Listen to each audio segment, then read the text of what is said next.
اعوذ باللہ من الشیطان الرجیم بسم اللہ الرحمن الرحیم السلام علی المرسلین انشاءاللہ ماشاءاللہ سبحان اللہ۔ یہ 79th اینیورسری ہے پاکستان کی پیدائش کا، اور خوشی کا موقع ہے۔ اور پچھلے 14 اگست اور یہ 14 اگست میں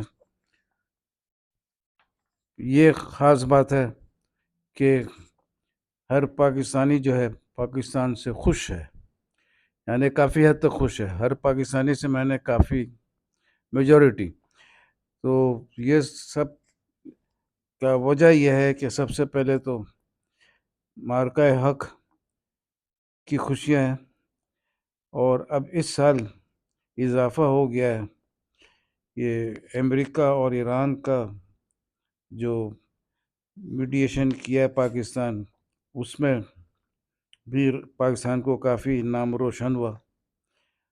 اور تیسرا جو پوائنٹ ہے، اب جو ڈیفنس پیکٹ ہوا ہے سعودیہ، پاکستان اور ترکی کا، یہ بھی ایک بہت ہی خوبصورت ونڈرفل اچیومنٹ ہے، اور اس سے ثابت ہوا کہ پاکستان جو اللہ کے نام سے بنا تھا، لا الہ الا اللہ کے نام سے بنا تھا، وہ واقع میں پاکستان اللہ کا چنا ہوا ملک ہے، اور اس کا نام روشن ہوگا۔ آج سے تقریباً 2023 میں نے کراچی یونیورسٹی میں ایک بیان دیا تھا، اس میں نے بتایا تھا کہ مایوسی، اس زمانے میں تھوڑا سا مایوسی تھا کہ یہ مایوسی ہے، لیکن اس مایوسی کو مت سمجھو کہ یہ پرماننٹ ہے۔ یہ پاکستان اللہ کا بنایا ملک ہے، اور اس کا نام روشن ہو کے رہے گا، یہ چمک کے رہے گا، اس کو کوئی پیچھے ہٹا نہیں سکے گا۔ اور اللہ تعالیٰ تو بتا رہا ہے نا کہ جب لوگ صحیح نہیں ہوں گے تو ان کے جگہ دوسرے لوگ کو لائیں گے، وہ زیادہ اچھے ہوں گے۔ تو اب وہ سلسلہ میرے خیال سے شروع ہو گیا ہے۔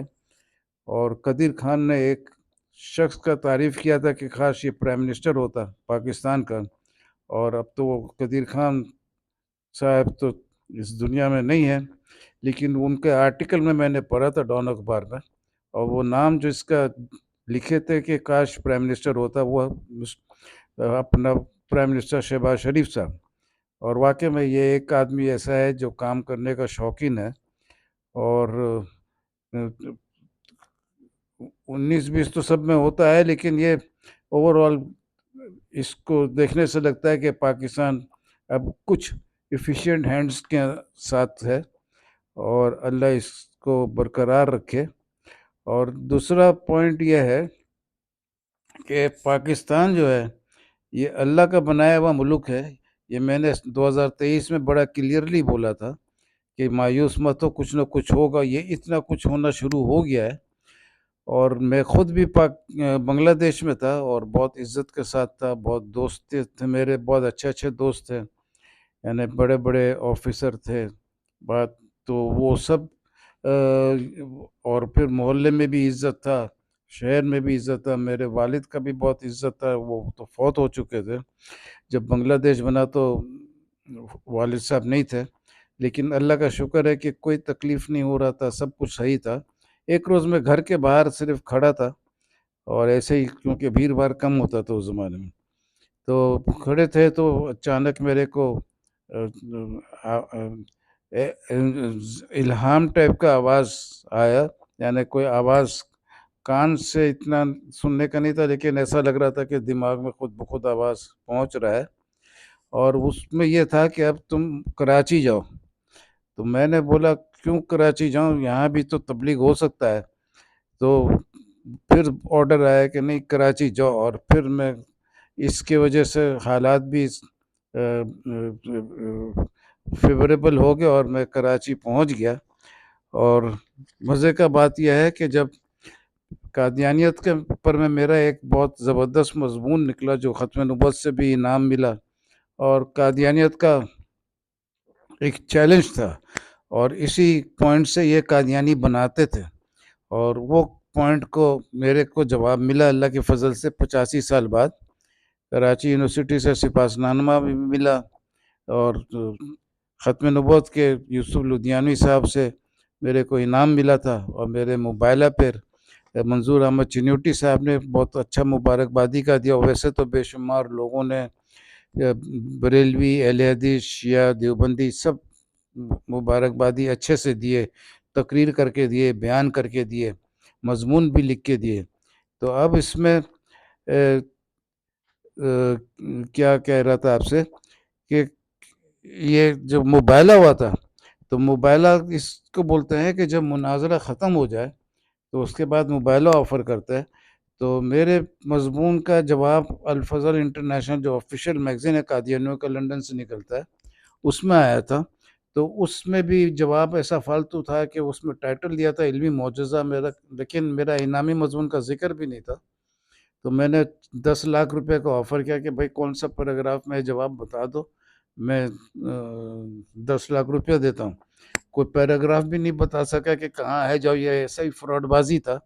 اور پھر اس کے بعد میں مباہلہ آفر کیا میرے کو، اس کے دو مربی نے یہ بول کے کہ اب سوال جواب چھوڑ دیجیے، اللہ کی عدالت میں مباہلہ کر لیجیے. مباہلہ بولتے ہیں جب مناظرہ ختم ہو جائے اور دونوں ضدی ہوں تو ایک دوسرے کو مباہلہ آفر کرتے ہیں. اس میں شرط ہے کہ دونوں سائڈ ایکسیپٹ ہو، پھر مباہلہ ہوتا ہے. تو مباہلہ ایکسیپٹ کرنے میں یہ تھا کہ پہلے تو 3 جون کو کراچی میں 1999 میں مباہلہ کا ایگریمنٹ ہوا مربیوں کے ساتھ. 2 مربی تھے اور وٹنسز بھی تھے دونوں طرف سے. اور پھر اس کے بعد اس ایگریمنٹ میں تھا کہ پاکستان میں میں اس کو ایڈورٹائز کروں گا، اور لنڈن کے میگزین وغیرہ میں قادیانیوں کا ڈیوٹی تھا. تو 30 جولائی کو 34واں جلسہ تھا لنڈن میں. سب سے پہلا ایٹم 3 دن کے جلسے میں یہ اس مباہلہ کا ذکر کیا، اور یہ بھی بولا کہ میں آپ کے سامنے یہ کھول رہا ہوں کہ یہ 1 سال مباہلہ کرنے والے کو جھوٹا ثابت کر دے گا. اور لیکن مباہلہ کا شرط تھا کہ اس کا جو میگزین ہے اس میں آنا چاہیے خبر. جلسہ بہت اچھا تھا، میگزین سے بھی اچھی بات تھی کیونکہ 18,000 آدمی کے سامنے لائیو ٹیلی کاسٹ وغیرہ. لیکن شرط جو تھا، ٹیکنیکل پوائنٹ تھا کہ وہ میگزین میں پرنٹ ہونا. میگزین میں 20 اگست کو صبح پرنٹ ہوا، یعنی تیار ہو گیا. اور اسی دن چند گھنٹوں کے اندر میں جمعہ کا خطبہ دینے مرزا طاہر آیا ناروے میں، اور کسی کو اس کا ایک لفظ بھی پلے نہیں پڑا. ختم نبوت میں لکھا ہے کہ اگست کے وسط میں یہ ناروے کی مسجد میں اردو کلاس لے کے گیا، کوشش کیا 10 منٹ کا خطبہ دینے کا، لیکن ایک لفظ بھی کسی کے پلے نہیں پڑا. ایسا لگتا تھا کہ ملون کی زبان پر فالج گرا ہے، اور کافی دنوں تک یہ اپنے لعنتوں کے نتیجے میں خدا کے غضب کا شکار رہا. تو یہ پوائنٹ بہت مضبوط تھا. اور وہ لنڈن کے جلسے میں بولا کہ کراچی میں ایک جاہل نے مباہلے کی جرت کی ہے. تو میرے جب یہ بولا کراچی میں ایک جاہل نے جرت کی ہے، اور تو اس وقت میرے کو وہ خیال آیا کہ ڈھاکے میں جب میں باہر کھڑا تھا اور میرے کو آرڈر ملا کراچی جاؤ، تو یہ اللہ کا فضل ہے. کراچی از دی سلیکٹڈ کنٹری آف اللہ تبارک تعالیٰ. کلمہ طیب کے اوپر اس کا بیس ہے، اور یہ رہے گا صحیح. ابھی تو بہت کچھ صحیح ہونا باقی ہے، خاص کر کے قانون وانون کو بھی قرآن کے مطابق ہونا چاہیے، اور بہت سارا چیز نہیں ہے لیکن وہ ہونا چاہیے. تو یہ آپ کو میں خوشخبری یہ بھی دے دوں کہ میرا کرسچینٹی کے اوپر بھی بہت اچھا مضمون ہے. اور خاص کر کے جب فرعون ڈوبا تھا تو اس وقت یوسف علیہ السلام کا تابوت بھی ادھر سے 400 سال پرانا تابوت گزرا تھا. تو یہ بہت قیمتی مضمون ہے. اس پہ میں نے اسمائلنگ بائبل کے نام سے بھی لکھا ہے، بہت سارا مضمون لکھا ہے.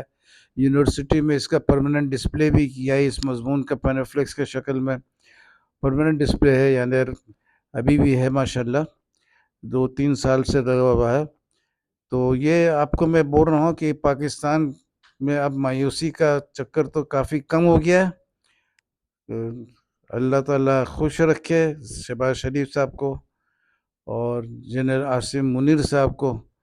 اور اب پاکستان میں ایسا لگ رہا ہے کہ کچھ صحیح راستے پہ چلنے کا امید ہے انشاءاللہ، اور کافی ترقی ہوگا انشاءاللہ. تو اب وہ ایک خوبصورت دور سے ہم لوگ گزر رہے ہیں. بہت جلدی بڑی بڑی باتیں ہوں گی، آپ سب دیکھیں گے انشاءاللہ. میں تو بڈھا ہو گیا ہوں، زندہ رہا تو میں بھی دیکھوں گا. تو اس کے ساتھ آپ سب کو اللہ حافظ.